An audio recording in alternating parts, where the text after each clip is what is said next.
Hey, this is Umpa Traveler and welcome to this video. If you are a mid-game player and still broke, this is probably why. Most Genshin players spend thousands and thousands of resources on characters they never use. So, on this video, I will show you exactly how you should invest resources into your characters.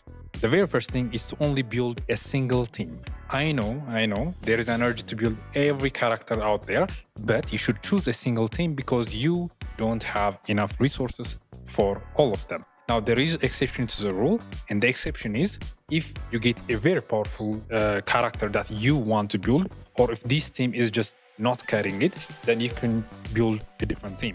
But as long as that's not the case, stick to a single team until you reach AR 45 or until that team is fully built. When it comes to enhancing or building a character, there are 5 dimensions that you will need to follow. The first is leveling up. The second is talent level. The third is weapons. The fourth is artifact. And the fifth is constellation. Now we will look into each of them one by one and see what is the best practice for each of them. For leveling, you only need to understand 2 concepts. Either you max ascend a character or you max level a character, or you leave them at level 80 or 70. Now, the very first question is, how do I decide? First, let's differentiate between max ascension and max leveling. Max leveling is getting them into level 90. Max ascension is getting them into level 80 and then ascending them and then stopping. The kind of characters you want to max level, that is get them into level 90, are HP scalers, transformative reaction triggers, and swirl characters. Those are, for example, Novelate for HP scaling, Mulani for HP scaling, or Raiden Shogun for triggering Hyper Bloom, and Kazuha for his swirl. And all of the other characters that you want to build and you need to build can be left at max ascension instead of max leveling. Characters like Arlecchino, Veresa, which are attack scalers, do not necessarily need to be leveled to 90, and since the resource required to level from 80 to 90 is very large, I recommend that you ascend them to 90 and leave it there. And supports that do not do sub DPS or require their skill level can be left at level 70 or 80.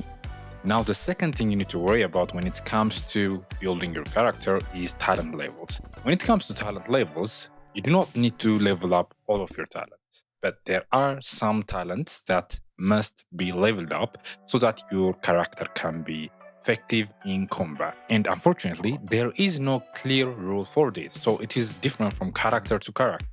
So you will need to research the character and see whether their talent is important, and from their talent, which of their talents is the most important. But the tip I will give you is usually most characters only need 1 talent.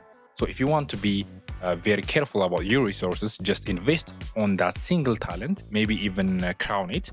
And if there are a secondary talent that they really actually like, then you can level that up too. The third thing we're going to talk about is weapon. When you're trying to build your character and you have found out what exactly the best weapon for them is, then that weapon will usually need to be max level and max refined. But that's the case for most characters, not all characters. Some characters do not require you to refine or to level up the weapon. For example, supports don't usually require a max refined or max leveled weapon. But of course, that depends on the character and the weapon itself. For example, TTDS, the 3-star weapon that's usually used on supports, does not require leveling up, but it does require refining. Usually for DPSs, they require max refined and leveled weapon. The next thing we gotta talk about is how you can effectively use your resources to get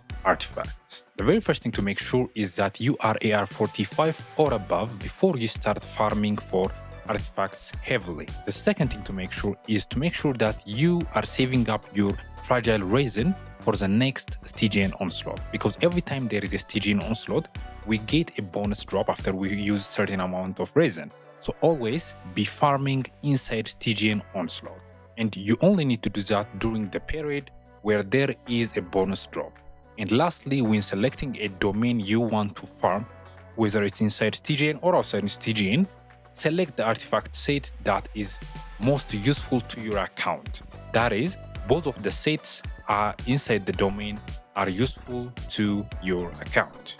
Lastly, we gotta talk about constellations. If you are an early or mid-game player, constellation is not something you should be concerned about. You should be spending all of your standard wishes, and whichever characters you get, that's good enough. And whenever you are wishing on the limited banners, if you're getting good 4-star characters, that's good. Other than that, you do not need to worry about 4-star constellation or 5-star constellation. With that said, whenever there is a selector or a chance for you to get a free character, take it. And when you have a choice, choose a character that has the best constellation and make your account stronger. Thank you for watching this video. Like and subscribe for more content like this, and have the best of luck on your next wish.